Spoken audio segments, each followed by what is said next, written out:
Oi, estamos de volta aqui no canal MPPS SESMAC, Mestrado Profissional Pesquisa em Saúde, trazendo sempre para você o que há de melhor em pesquisa. E hoje a gente conversa com a doutora Rosa Maria Rodrigues Gomes, que fez uma pesquisa bastante interessante, analisando a graduação de Medicina e Odontologia, a percepção dos docentes sobre seus papéis. Seja muito bem-vinda, obrigada pela presença. E a gente já começa falando sobre o perfil do egresso, atendendo às diretrizes curriculares que têm uma certa exigência, não é, doutora? Verdade, Kelma. Obrigada pelo convite, por estar aqui e poder conversar um pouco sobre essa pesquisa, que foi bastante importante para o meu crescimento profissional enquanto docente aqui na instituição. Quando eu me deparei pela primeira vez com o perfil do egresso exigido pelas diretrizes curriculares nacionais do curso de Medicina e do curso de Odontologia, eu me choquei, levei um choque de realidade e percebi que eu teria que contribuir para a formação de um semideus, né? O perfil do egresso é de um aluno que seja crítico, humano, reflexivo, envolvido com as questões sociais e que, além disso, seja tecnicamente competente. Então, assim, como é que eu, enquanto docente, posso contribuir para formar esse egresso dentro dessa realidade que a diretriz pede?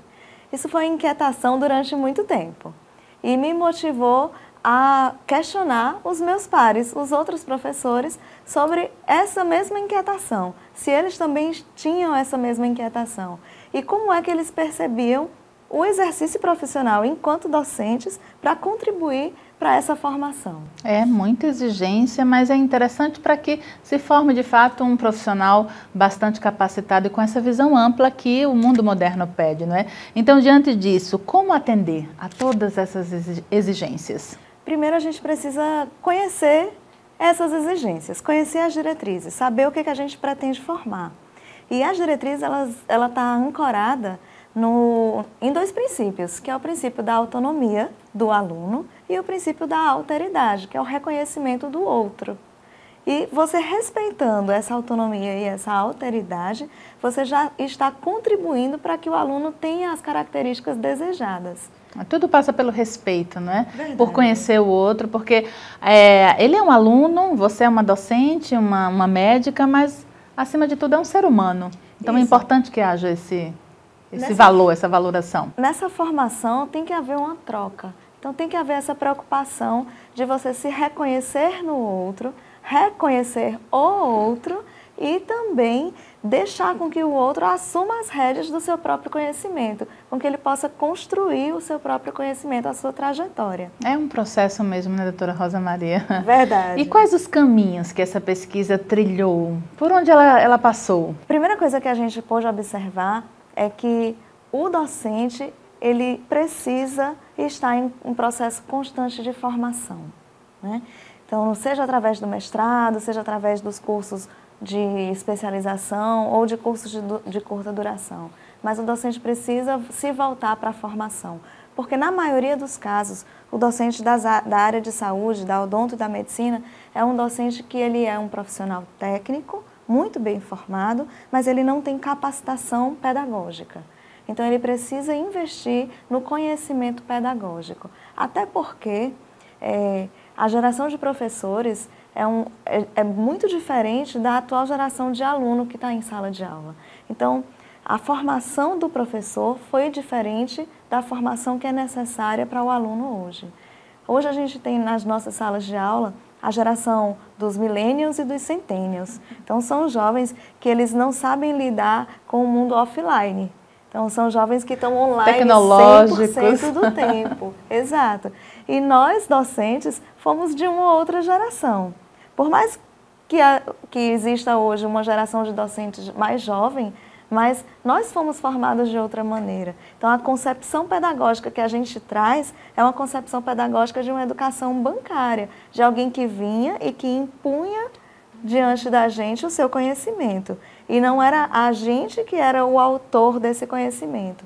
Então, a nova geração, os millennials e os centennials, eles exigem, eles demandam que a gente compreenda que a autonomia do conhecimento é deles, da formação deles.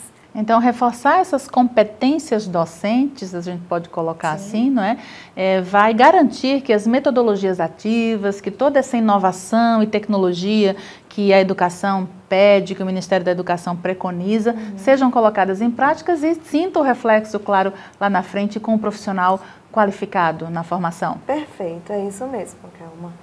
Que bom, então a gente segue nesse caminho, mas a gente quer saber também, doutora Rosa Maria, qual o impacto, qual o significado do mestrado profissional Pesquisa em Saúde para a sua carreira? Primeira coisa que aconteceu quando eu optei por entrar no mestrado foi me dar esse direito, essa responsabilidade de me capacitar melhor para a docência, inclusive para a gestão do próprio curso. Hoje eu faço parte da coordenação do curso de medicina com relação aos 2 últimos anos do curso, que é o internato. Então, o mestrado ele me possibilitou essa capacitação, inclusive para a gestão do curso. É importante. O aprendizado é contínuo, né, doutora Rosa Maria? A gente vive aprendendo, nossa vida é um eterno aprendizado. E voltando ainda um pouco, retomando a questão do docente, dele saber, dele reforçar suas práticas, eu acho que isso deve ser ainda mais reforçado diante da dinâmica que todo o processo exige, que os tempos modernos exigem, não é? Do fazer docente e do discente. Exato. É preciso que cada vez mais as instituições elas se apropriem dessa ideia de respeito à autonomia e à alteridade com relação ao educando, ao discente, porque só dessa forma é que a gente vai conseguir dar para a sociedade o perfil do egresso que ela necessita, responder à sociedade com aquilo que ela está pedindo para a gente enquanto instituição, enquanto diversidade. E aí a pesquisa, claro, se encaminha para apontar alguma solução. Isso passa pelo processo de sensibilização desses profissionais? Sim, a nossa ideia é criar espaços de discussão, de reflexão sobre a prática profissional e, através dessa discussão, ofertar para o docente a partir das necessidades deles, aquilo que vai preencher a lacuna que existe na competência pedagógica, enquanto no exercício profissional docente. No exercício profissional, que isso, claro, extrapola as fronteiras de ser medicina, odontologia, de qualquer área, não é? De qualquer área. Mas, marcadamente, nos cursos da área da saúde, existe essa lacuna de competência pedagógica, porque, normalmente, a literatura confirma isso, é um profissional técnico, competente, que dá aulas. E existe essa lacuna da formação pedagógica. Então, conteúdo ele tem, né? Sim. Só é se fortalecer ainda mais essa questão, essa forma de passar o conteúdo para que tudo saia bem e todos tenham sucesso, né? Exato. E o processo é multidisciplinar.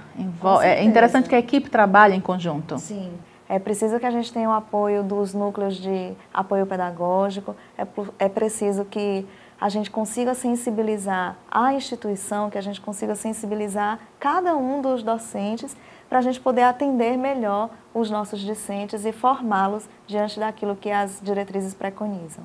Que maravilha, muito obrigada pela presença, doutora Rosa Maria. Obrigada a você. Agradece, e assim, mais um tema interessante que a gente está trazendo e discutindo para apontar caminhos, apontar soluções e gerar benefícios para você que está aí do outro lado, para a população e para os profissionais também.